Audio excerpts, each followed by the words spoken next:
Hola, mi nombre es Danae Townsend y les voy a presentar las partes de la cámara reflex, interna, externa y su funcionalidad. Para esta primera parte vamos a hablar sobre las partes de la cámara de reflex. Comenzamos con las partes exteriores. Tenemos el anillo de zoom, el que va a permitir poder realizar el zoom como dice su nombre.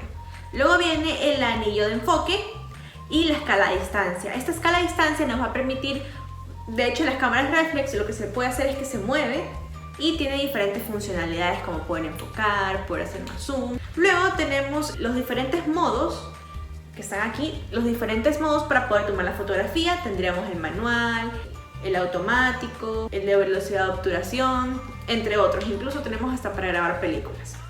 En este caso tenemos un botón para encendido y también para poder cambiar de la pantalla, que también está la pantalla LCD, a la mira, para poder tomar la foto viendo solamente de un ojo, y así la iluminación del exterior no nos va a molestar cuando estemos viendo cómo va a quedar la foto. En algunas cámaras reflex, aquí en la parte de adelante existe un ganchito para poder conectar lo que se llama el flash. En este caso solamente debo pulsar un botón y se va a abrir automáticamente el flash. También cabe recalcar que tenemos la pantalla de control, como una pantalla LCD donde se va a poder ver cómo va a quedar la foto, al igual que la mira. Podemos ajustar configuraciones. Básicamente es la interfaz de usuario que nos va a presentar la cámara para poder tomar fotos adecuadamente. Está el disparador, que como dice su nombre, es aquel que hay que presionar para poder tomar la foto. Y también están los botones controladores. Estos botones son los que nos van a permitir cambiar configuraciones e ir guiándonos a medida que estemos navegando en la cámara. Ahora vamos a ver las partes de la cámara reflex, pero internas, que es lo que nos va a permitir plasmar lo que vemos en la realidad a lo que vamos a ver en nuestra pantallita. La luz es un componente muy importante en este procedimiento, pues la luz entra por el lente y se encuentra con el diafragma. El diafragma, cabe recalcar que no es una parte del cuerpo de la cámara, sino es parte del objetivo del lente. Este diafragma lo que hace es actuar como un agujerito, lo que permite y regula el paso de la luz dependiendo de lo que le demos en la configuración. Después, la luz pasa al espejo. Este espejo va a hacer una serie de reflexiones con un pentaprisma. Este pentaprisma nos va a permitir poder ver la previsualización de la fotografía en el ocular. Más adelante, una vez que pulsemos el botón disparador, va a estar el obturador. El obturador es una especie de cortinita que se va a abrir y cerrar dependiendo de la configuración que le demos. Puede ser más rápido, puede ser más lento, pero este de aquí va a darle acceso a la luz para que se grabe en la película que va a estar más adelante. Esta película es donde se va a plasmar la fotografía que queremos. Y así es como se consigue la fotografía con una cámara reflex, con sus componentes. Entonces, comenzamos con el ISO. ¿Qué es el ISO en fotografía?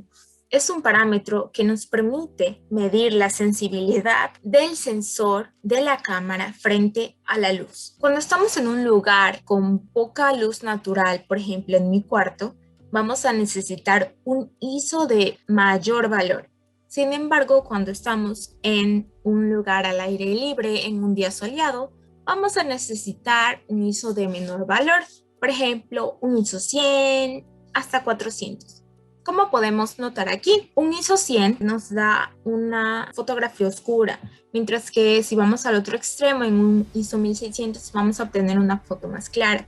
Al mismo tiempo, también podemos notar la diferencia entre un ISO 100 y un ISO 25600, que va a tener más ruido. El obturador. El obturador es una parte física de la cámara que va a permitir controlar la velocidad a la que pasa la luz hacia el sensor de la cámara. Es decir, si queremos un movimiento congelado, el tiempo de exposición debe ser corto, pero la velocidad de obturación debe ser rápida. Por el contrario, cuando queremos una imagen en movimiento, el tiempo de exposición debe ser largo, pero la velocidad de obturación debe ser lenta.